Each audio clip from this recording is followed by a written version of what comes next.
नमस्ते everyone, Monika astrology में आपका बहुत बहुत स्वागत है। आज हम बात करने जा रहे हैं सिंह लग्न की और जुलाई महीने के राशिफल की। सबसे पहले शुरुआत करेंगे गोचर के साथ। मंगल 28 जुलाई को कन्या राशि में प्रवेश करेंगे। सूर्य 16 जुलाई को कर्क राशि में प्रवेश करेंगे। शुक्र 29 जून से 26 जुलाई वृषभ राशि में रहेंगे। बुध कर्क राशि में पूरे ही महीने रहेंगे। शनि वक्री होने जा रहे हैं 13 जुलाई को और 28 नवंबर तक यानी कि 138 डेज के लिए वक्र अवस्था में रहेंगे। बुध वक्री होंगे 18 जुलाई को और 11 अगस्त तक यानी 11 अगस्त तक ये वक्री रहेंगे 25 डेज के लिए। इस प्रकार से ग्रह गोचर है। सबसे पहले शुरुआत करेंगे आपके लग्न के साथ। सिंह लग्न और लग्न का स्वामी बनता है सूर्य। सूर्य शुरू के 15 दिन 11th हाउस के अंदर है। लग्न में मंगल केतु का योग बना हुआ है। देखिए, मंगल केतु का एक साथ में होना लग्न के अंदर एक शॉर्ट टेम्पर्ड नेचर बना देता है। जल्दबाजी करते हैं यहाँ पर और व्यक्ति के अंदर अग्रेशन बहुत ज्यादा हावी होता है। उसके पॉजिटिव साइड देखी जाए तो व्यक्ति बहुत ज्यादा एक तरह से वर्कोहॉलिक रहता है, एनर्जेटिक रहता है, काम के प्रति बहुत ज्यादा समर्पित रहता है। मगर ये शुरू के 15 दिन आपके लिए बेहतर रहेंगे। उसके बाद लग्न लॉर्ड 12th हाउस में रहेंगे। इस वजह से 15 तारीख के बाद यानी कि 16 से ही गिन सकते हैं कि 16 तारीख से ही आपको डिसीजन मेकिंग के अंदर जल्दबाजी नहीं करनी है और वहां कहीं पर भी जल्दबाजी करते हैं तो आपके लिए नुकसानदायक होगा। द्वितीय भाव की बात करते हैं। द्वितीय 12th हाउस के अंदर है। 18 तारीख से बुध का वक्री भ्रमण होगा। देखिए, द्वितीय है आपका बुध और वो वक्री होंगे 18 तारीख से। तो 18 जुलाई के बाद यहाँ पर मैं एक तरह से कह सकती हूँ कि वाणी बहुत ज्यादा कंट्रोल में रखना है 18 तारीख से। और ये द्वितीय का 12th हाउस में जाने की वजह से फैमिली के पीछे कुछ बहुत ज्यादा खर्च रहेंगे। फैमिली रिस्पॉन्सिबिलिटीज ज्यादा रहेगी। यहाँ फैमिली को लेकर जो अनप्लैंड एक्सपेंसेस कह सकते हैं आपको कि वो आपके सामने आ सकते हैं। बहुत ध्यान रखिएगा, अपने कैलकुलेटिव अप्रोच के साथ ही आगे बढ़िएगा। सेविंग्स यहाँ पर बहुत ज्यादा होती हुई नजर नहीं आती। कैलकुलेटिव अप्रोच रखेंगे तो आप ग्रेजुअल लेवल तक कर सकते हैं, मगर यहाँ पर आपके खर्चे बने रहेंगे इस महीने। फैमिली के मैटर के अंदर आपको वाणी को बहुत ज्यादा संयम में बना के रखना और स्पेशली 18 तारीख के बाद जो 25 डेज है तो वाणी पे संयम बनाना फैमिली इश्यूज के अंदर तो आपके लिए बेहतर रहेगा। तृतीय भाव की बात करते हैं। तृतीय जो है वो आपके दशम भाव में है। देखिए, यहाँ इनिशिएटिव या कोई भी काम करेंगे, कार्यस्थल पे आपका एनर्जी लेवल बहुत अच्छा रहेगा। आप काम के प्रति समर्पित रहेंगे। काम में ट्रैवलिंग काफी अच्छा रहेगा आपका। ट्रैवलिंग से आपको लाभ भी बहुत होंगे। यहाँ जो भी आईटी प्रोफेशन में है, जो भी कोई भी ट्रैवल या टूरिज्म का काम करते हैं तो उनके लिए एक अच्छा अप्रोच रहेगा। इस महीने जो भी काम करते हैं उसमें आपको पॉजिटिव चेंजेस देखने को मिलेंगे। ये चीज है कि इनिशिएटिव बहुत पॉजिटिव रहेगा। आपका वर्क का अप्रोच बहुत अच्छा रहेगा। और एक चीज डेफिनेटली है कि आप जो भी काम करेंगे उसमें आप बहुत ज्यादा फोकस्ड रहेंगे, बहुत ज्यादा एनर्जी बहुत ज्यादा रहेगी। तो ये चीज डेफिनेटली यहाँ पर देखने को मिलती है और टेक्निकली आप बहुत ज्यादा परफेक्ट रहेंगे। चतुर्थ भाव की बात करते हैं। देखिए, चतुर्थेश लग्न के अंदर केतु के साथ है। मंगल यहाँ पर खुद के घर को देखते हैं तो प्रॉपर्टी संबंधित काम के लिए समय बहुत अच्छा रहेगा। प्रॉपर्टी लेना चाहते हैं या प्रॉपर्टी बेचना भी चाहते हैं तो इस समय के अंदर स्पेशली शुरू के 15 दिन के समय के लिए बहुत ही अच्छा है। जो शुरू के 15 दिन है उसमें आप अगर कोई काम या कोई डिसीजन भी लेते हैं बड़ा, प्रॉपर्टी संबंधित हो या कोई भी आपके काम से संबंधित, जॉब से संबंधित, तो आपके लिए बेहतर परिणाम मिलेंगे। ये है कि आपके स्वभाव में एक डोमिनेटिंग अप्रोच रहेगा, एक अग्रेशन रहेगा। तो थोड़ा सा अपने सेल्फ वर्क करने की जरूरत है, थोड़ा शांति रखने की जरूरत है। अब बात करते हैं पंचम भाव की। पंचमेश गुरु बनकर लाभ स्थान में है और गुरु अपने खुद के घर को भी देखते हैं। यहाँ पर संतान के एजुकेशन के लिए अच्छा है। जो भी सी लग्न के हैं उनके एजुकेशन का ये समय में बहुत लाभकारी रहेगा। जो भी मेडिसिन में है, आईटी प्रोफेशन में है, जो एडमिनिस्ट्रेशन की पढ़ाई करना चाहते हैं उनके लिए फायदे कारक परिस्थिति रहेगी। जो संतान प्राप्ति की भी इच्छा रखते हैं तो उनके लिए भी ये समय बेहतर है, मगर ट्रैवलिंग को कंप्लीटली अवॉइड करना होगा। यहाँ जो भी शेयर मार्केट से संबंधित काम करते हैं उनके लिए समय एक तरह से कहा जाए कि लाभ की अवस्था दिखाता है। यहाँ एक चीज डेफिनेटली रहेगी कि कैलकुलेटिव अप्रोच रखेंगे तो ज्यादा बेहतर रहेगा, तो आपके लिए फायदे कारक रहेगा। अब बात करते हैं आपके 6th हाउस की। 6th लॉर्ड आपके अष्टम भाव में और छठा घर का स्वामी वक्री हो रहा है 13 तारीख से।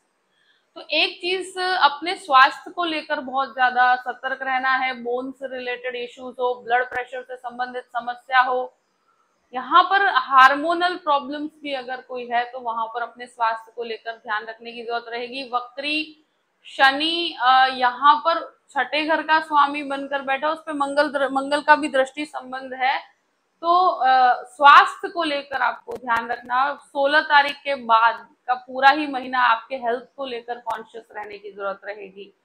यहाँ कोई भी लोन लेते हैं तो कैलकुलेटिव अप्रोच के साथ लीजिएगा। अगर बिजनेस में बहुत बड़े रिस्क लेते हैं तो इस समय के अंदर शुरू के 15 दिन में तो ले सकते हैं, उसके बाद आप सोच समझ के आगे बढ़िएगा। यहाँ इस समय के अंदर कह सकती हूँ कि शत्रु तो हावी नहीं हो। बात करते हैं 7th हाउस की। 7th लॉर्ड अष्टम भाव में 7वें घर में राहु है। मंगल का दृष्टि संबंध 7वें घर के साथ बना हुआ है। ये संबंध और 7th लॉर्ड भी वक्री होने की वजह से मैं ये चीज डेफिनेटली कह सकती हूँ कि इस समय के अंदर सबसे पहली चीज के जो सबसे मेन मैटर रहेगा वो आपकी जो मैरिड लाइफ रहेगी उसके अंदर बहुत सारे उतार चढ़ाव रहेंगे। राहु यहाँ पर एक संबंधों में एक डाउट दे देता है। आप एक दूसरे के ऊपर जो अविश्वास की प्रक्रिया होती है इस प्रकार के संबंधों में क्रिएट हो जाते हैं, अविश्वास क्रिएट हो जाता है। और सबसे पहली चीज ये है कि यहाँ कहीं पर भी आपके रिलेशनशिप के अंदर किसी भी थर्ड पर्सन की वजह से लड़ाई होती है तो बहुत इंपॉर्टेंट है कि आप अपने मैरिज को सेफ रखें। यहाँ पर राहु की वजह से एक भटकाव सा आ जाता है। जो भी लव मैरिज करना चाहते हैं यहाँ पर थोड़ा इंसान का स्वभाव रिबेलियस हो जाता है। गुरु का दृष्टि संबंध रहेगा तो इस समय के अंदर यही है कि व्यक्ति खुद की पसंद से मैरिज करने की इच्छा रखता है, उसकी वजह से काफी उसको डिफिकल्टीज का सामना करना पड़ता है। तो जल्दबाजी नहीं करनी है इस प्रकार के डिसीजंस के लिए। यहाँ ऑलरेडी जो लोग मैरिड हैं यहाँ इस महीने मैरिड लाइफ में बहुत ज्यादा उतार चढ़ाव रहेंगे। और सबसे बड़ी चीज ये है कि राहु की वजह से एक दूसरे के ऊपर जो विश्वास होना चाहिए यहाँ विश्वास की कमी रहेगी। यहाँ एक ट्रस्ट मिसिंग रहेगा तो मानसिक दूरी आती हुई नजर आती है। तो यहाँ सबसे इम्पोर्टेंट ये है कि अपनी मैरिड लाइफ के अंदर आपको अपनी वाणी को बहुत ध्यान से रखना होगा। यहाँ बहुत ज्यादा लड़ने की प्रक्रिया रखेंगे तो आपके रिलेशनशिप को यहाँ पर परेशानियां हो सकती है। अपने लाइफ पार्टनर की हेल्थ को लेकर भी थोड़ा सा आपको ध्यान रखने की जरूरत रहेगी। हो सके तो कोई भी पार्टनरशिप को अवॉइड कीजिए तो आपके लिए अच्छा रहेगा। अष्टम भाव की बात करते हैं। अष्टम भाव का स्वामी लाभ स्थान में है। शनि यहाँ पर वक्र अवस्था में आएंगे। ये परिस्थिति में जो रिसर्च का काम करते हैं, जो रिसर्च बेस्ड काम करते हैं उनके लिए फायदे कारक है। जो लर्निंग करना चाहते हैं, मंगल का दृष्टि संबंध यहाँ शनि के ऊपर रहेगा तो थोड़ा व्हीकल चलाने में इस महीने ध्यान रखना होगा।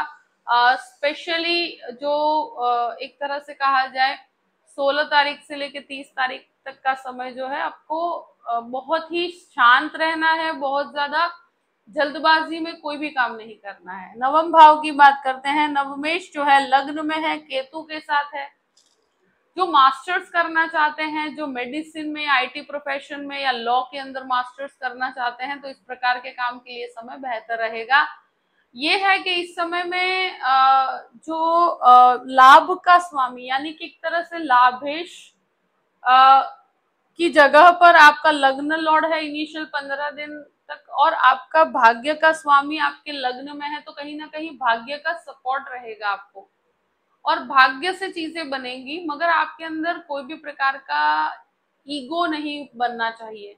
आपके 10th हाउस की, तो 10th हाउस में शुक्र स्वगृही है। कार्यस्थल में बहुत ही अच्छा समय कहूंगी मैं, कार्यस्थल में आपका परफॉर्मेंस बहुत अच्छा रहेगा। अगर जॉब चेंज करना चाहते हैं शुरू के 15 दिन में कर सकते हैं, उसके बाद आपको थोड़ा संयम बना के रखना चाहिए। ये एक है कि शुक्र यहाँ पर आपके काम को बहुत ज्यादा बेहतर बनाएगा, आपको ट्रैवलिंग करवाएगा, बहुत चीजों में या टेक्निकली आपको परफेक्ट बनने में काफी हेल्प मिलेगी, सुपीरियर्स का सपोर्ट काफी अच्छा मिलेगा। तो एक तरह से कार्यस्थल में एक बहुत अच्छा समय कहूंगी मैं। 11th हाउस की बात करते हैं। 11th लॉर्ड 12th हाउस में वक्री स्थिति में है, गुरु यहाँ पर रहेंगे, तो ये परिस्थिति के अंदर डेफिनेटली मैं कहूंगी कि विदेश संबंधित लाभ को लेकर आप केंद्रित हो सकते हैं। यहाँ पर ब्रदर सिस्टर रिलेशनशिप में थोड़ा सा विवादित माहौल है, तो वहां पर आप बहुत ज्यादा झगड़े की प्रवृत्ति मत रखिएगा। और स्पेशली इस समय के अंदर मैं कहूंगी कि ट्रैवलिंग से बहुत अच्छा लाभ है आपको। आप पब्लिकली जो भी बोलते हैं उसमें सबसे मेन इंपॉर्टेंट है कि 16 से लेकर लग्न लॉर्ड भी 12th हाउस में है, 18 से बुध भी वक्री है। तो ऐसी परिस्थिति में आप आपके जो भी डॉक्यूमेंटेशन है या आपका जो भी स्पीच है या आपकी जो भी प्रेजेंटेशन है उसको 2 से 3 बार चेक कर लीजिएगा, क्योंकि बुध का वक्री भ्रमण कहीं ना कहीं इस तरह की परिस्थितियां क्रिएट करता है जहां आपको प्रेजेंटेशन देना होता है वहां गलतियां हो जाती है। तो 2 से 3 बार चेक कीजिएगा, अपने आप को टेक्निकली परफेक्ट रखिएगा। बाकी फाइनेंशियल लाभ यहाँ पर डेफिनेटली बने रहेंगे। 12th हाउस की बात करते हैं। 12th हाउस में बुध का वक्री भ्रमण, लग्न लॉर्ड यहाँ पर सूर्य बन के 12th हाउस में आएंगे, और ये आएंगे आपके 16 के बाद। तो 16 तारीख के बाद सबसे पहली चीज स्वास्थ्य को ध्यान में रखना है। आत्मविश्वास थोड़ा सा कमजोर हो सकता है कुछ रिलेशनशिप इश्यूज की वजह से। यहाँ खर्च बने रहेंगे आपके 16 तारीख के बाद, कुछ अनएक्सपेक्टेड एक्सपेंसेस भी रहेंगे। तो 16 से 30 तक का समय बहुत ज्यादा फेवरेबल नहीं है। यहाँ इमोशनल अप्स एंड डाउन्स, थोड़ा सा मानसिक रूप से यहाँ कमजोरी नजर आती है। तो इस महीने शुरू के 15 दिन अगर आप कोई भी काम करते हैं तो सफलता रहेगी।